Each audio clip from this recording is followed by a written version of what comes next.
De Paris à Jaffa, du fleuve à la mer, je suis une goutte d'eau et pourtant un rempart, la dernière lame de fond face aux vapeurs de haine.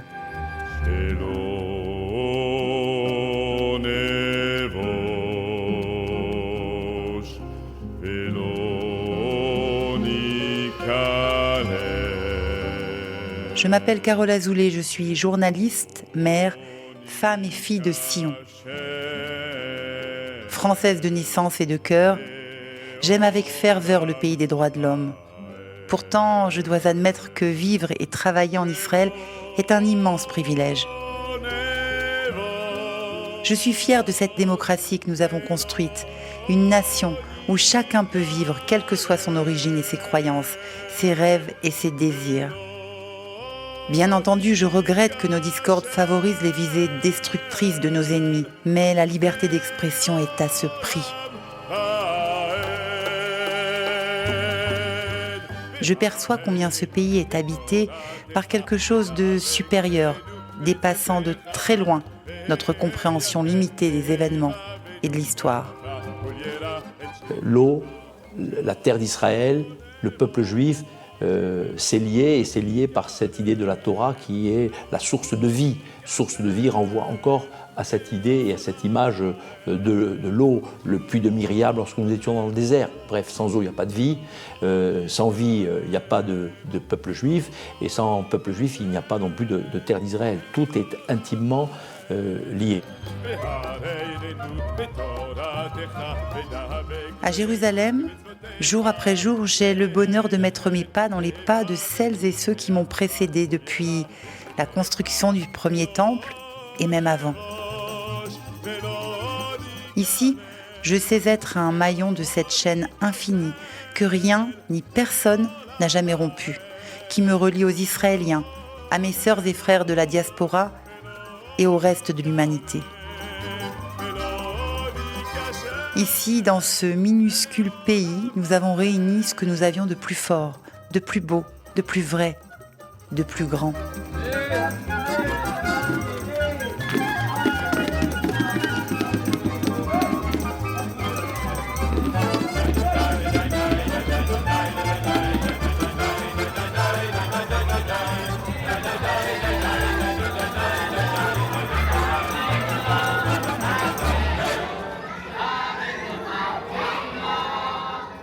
Ici, chaque heure, chaque minute, chaque seconde, des barbares veulent nous arracher la seule chose au monde qui n'est pas négociable, la vie de nos enfants.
Vestiaire, les antisémites, au vestiaire, les antisémites, au vestiaire, les antisémites, au vestiaire, les antisémites, au vestiaire, les antisémites. C'est bien de l'antisémitisme pur et dur, cette haine des Juifs aujourd'hui qui se nourrit de la haine d'Israël et que le 7 octobre, on ne peut pas qualifier le 7 octobre autrement que ce qu'il a été, c'est-à-dire un pogrom, c'est-à-dire le pire massacre des Juifs depuis la Shoah et qu'aujourd'hui il y a encore des otages qui sont détenus par le Hamas. Un crime contre l'humanité à visée génocidaire, mais tout de suite...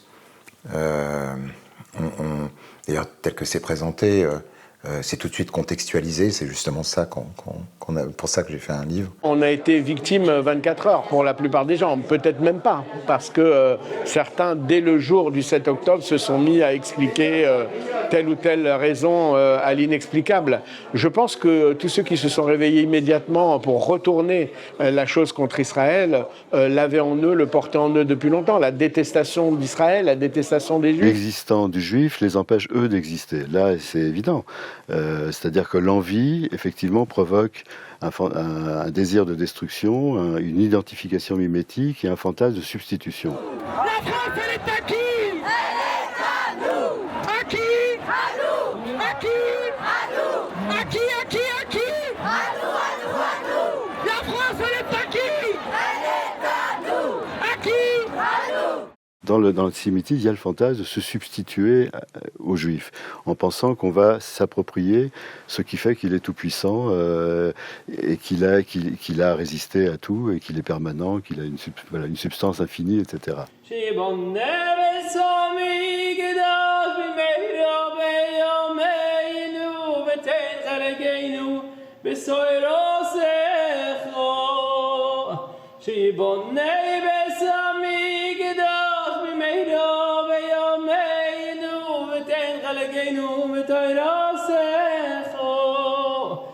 Le monde entier a quelque chose à dire sur Israël ou sur le peuple juif. On n'est qu'une fraction d'un pour cent de la population du monde. J'ai vu hier quelqu'un qui disait qu'on était moins qu'une erreur de statistique dans le recensement en Chine. Et le monde est obsédé avec Israël, le monde est obsédé avec le peuple juif. Donc il y a quelque chose. Et je pense que c'est la responsabilité de chaque juif de se dire mais c'est quoi ce quelque chose? Quand l'environnement est religieux, les juifs ont tué Jésus. Quand l'environnement est capitaliste, les juifs contrôlent la finance mondiale. Quand l'environnement est celui des droits de l'homme, ce qui est l'environnement dans lequel on est aujourd'hui, eh bien, de quoi est accusé Israël? De commettre les pires crimes imaginables. Donc génocide, nettoyage ethnique, apartheid, etc., etc.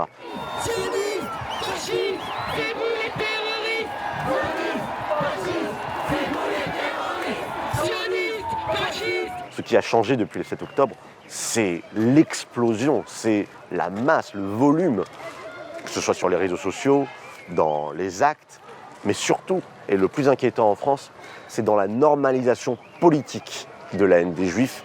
Au nom des droits humains, alors il serait convenable de crier sale sioniste en France. Voilà.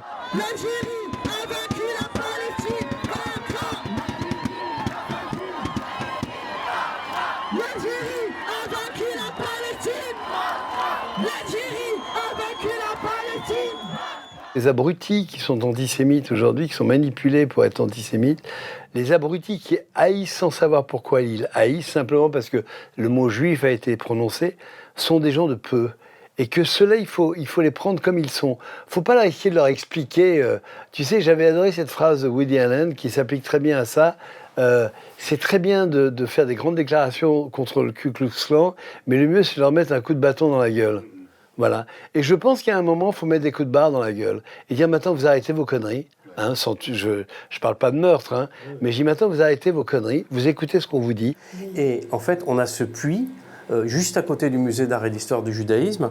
LFI a utilisé le conflit israélo-palestinien dans les banlieues françaises pour fédérer la frustration qu'il y avait chez 8,4 millions de musulmans, dont, selon les chiffres de l'Institut Montaigne et de la DGSI, 28% en fait sont radicalisés et 55% des moins de 40 ans.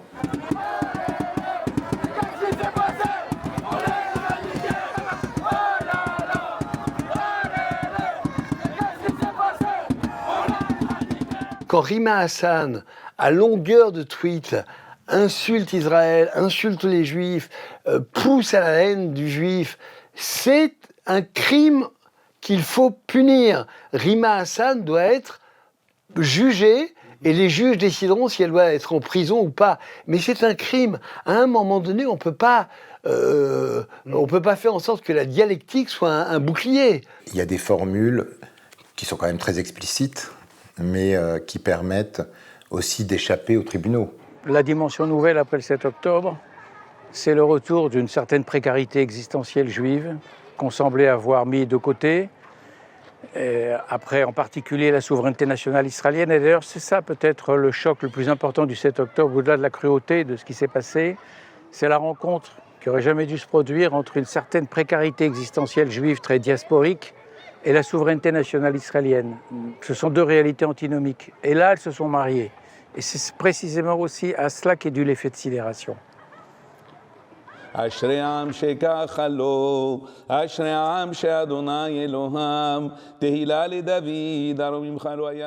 Mekor Chaim, littéralement la source de vie, est un quartier du sud-ouest de Jérusalem où vivent de nombreux olim français.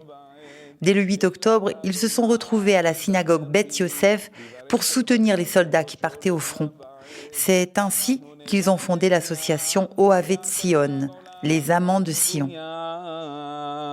Le 7 octobre, c'était, comme vous le savez, le Simchat Torah, donc c'est une fête, c'est un jour férié, et pour lequel, pour des gens qui pratiquent la halakha, on n'allume pas la télé. À 6h du matin, on est tous réveillés par les sonneries, on s'organise le plus vite possible. Le miklat en bas, c'est-à-dire l'abri en bas du bâtiment est fermé, donc on se retrouve tous dans le hall d'escalier.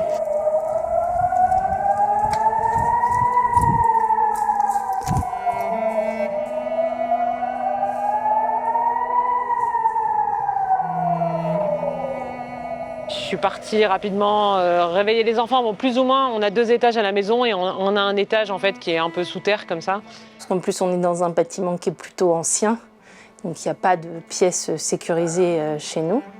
Donc on est tous descendus avec les voisins dans une pièce en bas. Puis il y a eu une 2e alerte et puis il y a eu une 3e alerte. On a un peu commencé à paniquer. Moi, je suis allée ouvrir mon téléphone pour voir qu'est-ce qui se passe, bien que je sois Shomer Shabbat, etc. Mais je pense que c'était important d'avoir des infos à ce moment-là.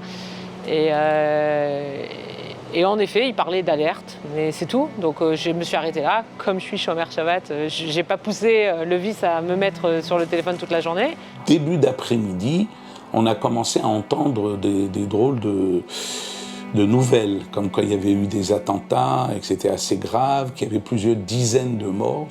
Alors là, on était catastrophés. On laisse passer le 7 octobre, fin de Shabbat, on commence à appeler les gens, la famille, les amis pour voir si tout va bien.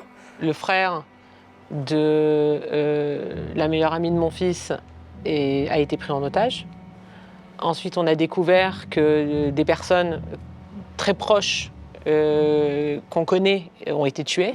Et je me rends compte que c'est en train de toucher à peu près tout le monde et que les maris de mes copines sont rappelés, que tout le monde est appelé. Beaucoup d'hommes et beaucoup de femmes sont mobilisés.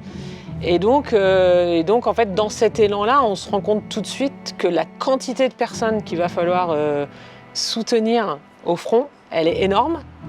Et que donc, c'est sûr qu'on va se mettre à faire quelque chose. Très très vite, à l'arrière, en fait, on s'est mis en route. Ceux qui avaient des enfants sur le front ont su très vite faire passer les informations de ce qui manquait au niveau du matériel militaire. C'est là qu'a été fait la première chose. Et puis très vite, on a eu aussi des échos sur tout ce qui était alimentaire. C'est-à-dire que le nombre de soldats qui étaient arrivés dans le sud ne pouvait pas être alimenté par les voies standards. Dès le 8 octobre, on a envoyé 3 grandes voitures familiales remplies de nourriture pour les soldats sur place. Et c'est comme ça que ça a commencé.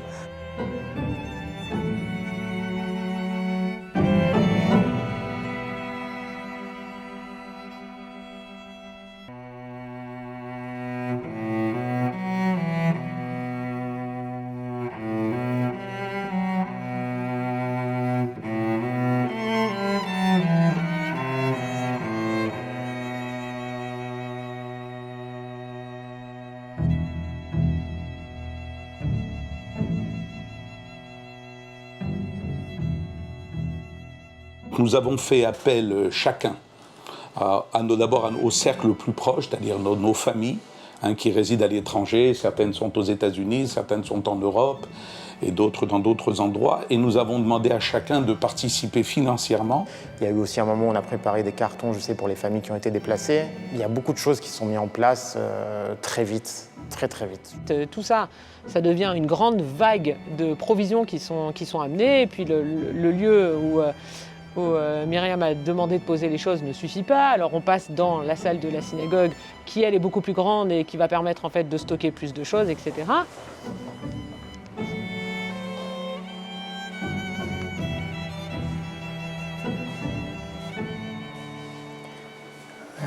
En fait, ici, quand le Hamal a grandi, on est passé du hall extérieur au hall intérieur.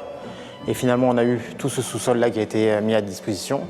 C'est l'endroit dans lequel on a stocké, dans lequel on a préparé les colis d'aliments, de matériel militaire, tout type de matériel dont on avait besoin avant de les répartir et de les dispatcher là où il y avait besoin. Ça a été un élan extraordinaire. Je dois reconnaître moi-même que ça a dépassé nos prévisions.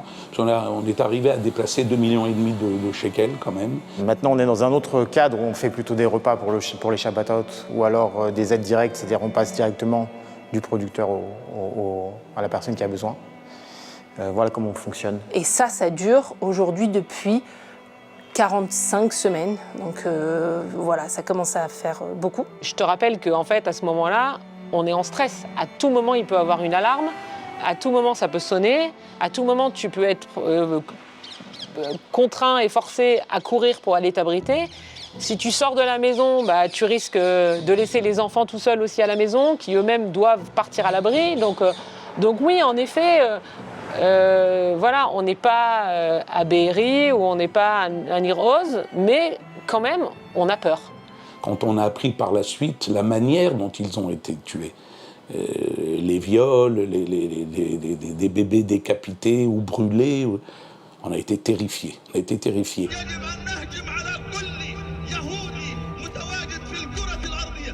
Chercher, retrouver et exterminer tous les juifs dans le monde. La rhétorique du djihad ne fait aucun mystère de ces visées génocidaires. Il n'y a donc pas un endroit sur Terre où les juifs seraient en sécurité ? Mon père disait, le grand rabbin Josie Eisenberg, Zichrono Livracha, disait « Les juifs sont pessimistes. En réalité, on est en sécurité partout, sauf dans 2 endroits, en Israël et en diaspora. » Et malheureusement, c'est ce que nous apprend le 7 octobre. C'est que non seulement on a tous été effrayés, on a vécu des choses horribles en Israël qu'on n'imaginait pas, mais en plus on a assisté à un déchaînement d'haine antisémite dans le monde qui nous fait dire mais comment maintenant et où je peux réellement être juif ? Est-ce cette menace existentielle qui pousse les juifs du monde entier à faire leur alia ? À 18 ans, 3 semaines après avoir le bac en poche, j'ai pris un avion et je me suis retrouvé en Israël. Et pour moi, c'était une évidence, j'étais arrivé chez moi. Les Olim de France sont des gens qui, en général, ont vécu dans la communauté juive avec des juifs qui sont très différents d'eux et qui viennent en Israël avec cette unité naturelle, on va dire.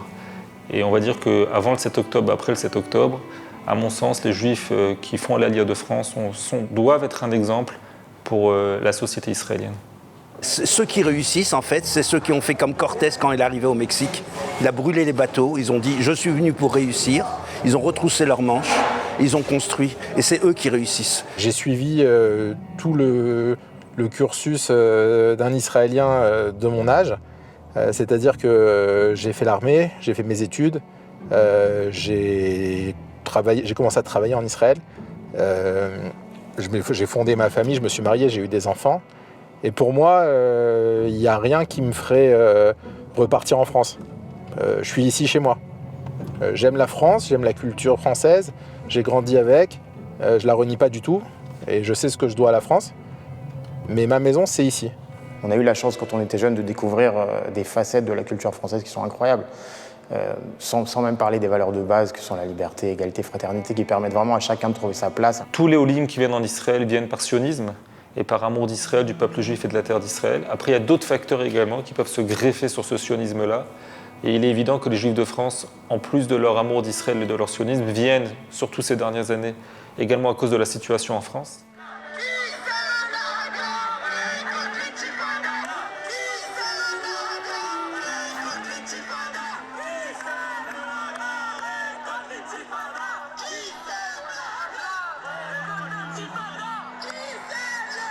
L'islam, moi je vois ça, je suis cancérologue, je connais un petit peu la chose, se comporte un peu comme un cancer en voyant des métastases. C'est quelque chose c'est un mal. L'islam, je parle de l'islam politique évidemment.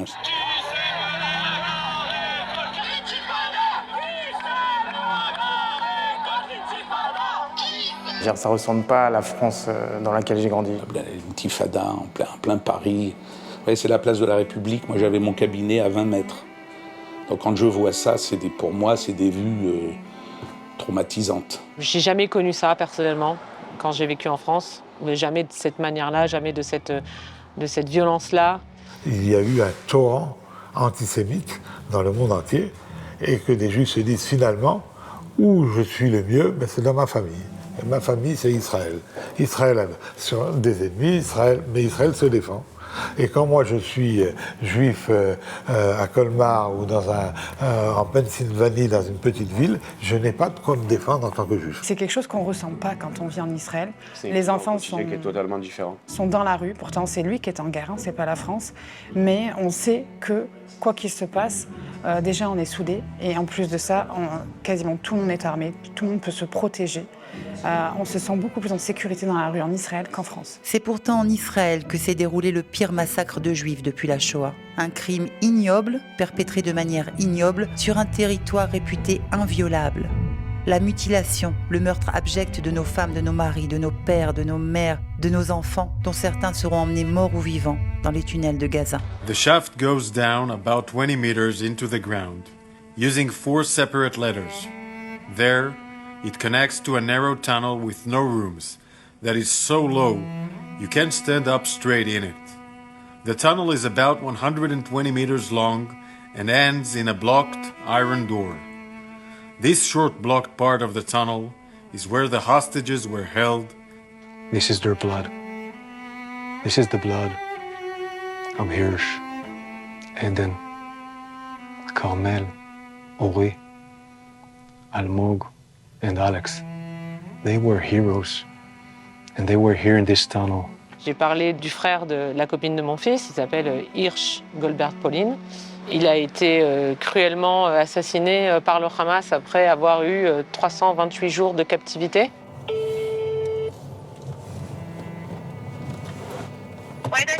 Oui, Sarah, on part de la Sina, on vient chez toi maintenant, c'est bon?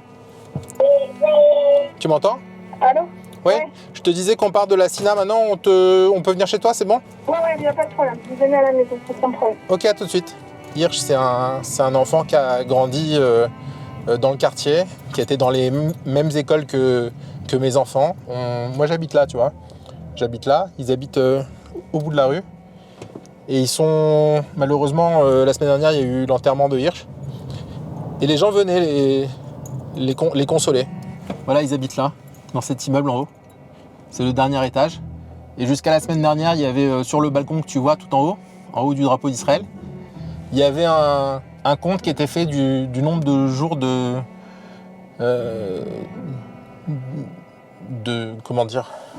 nombre de jours où Hirsch était pris en otage. Et tous les jours, il changeait. Il passait d'un jour à l'autre. Et puis quand ça s'est arrêté, ils l'ont enlevé.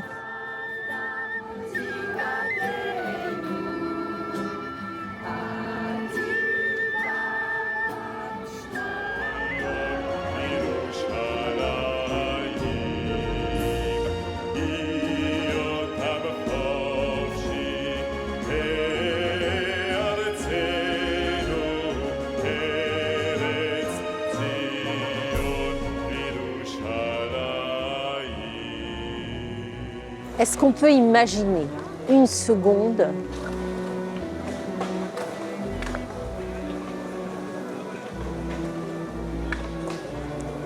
la souffrance d'un père ou d'une mère dont l'enfant, la chair de sa chair, est retenu en otage par des barbares? Est-ce qu'on peut imaginer la souffrance que ça peut représenter pour des parents de savoir son enfant aux mains de ces terroristes-là et aujourd'hui d'apprendre qu'il n'est plus, c'est indicible en fait. C'est un sentiment d'horreur, c'est un sentiment de tristesse infinie qui nous étreint.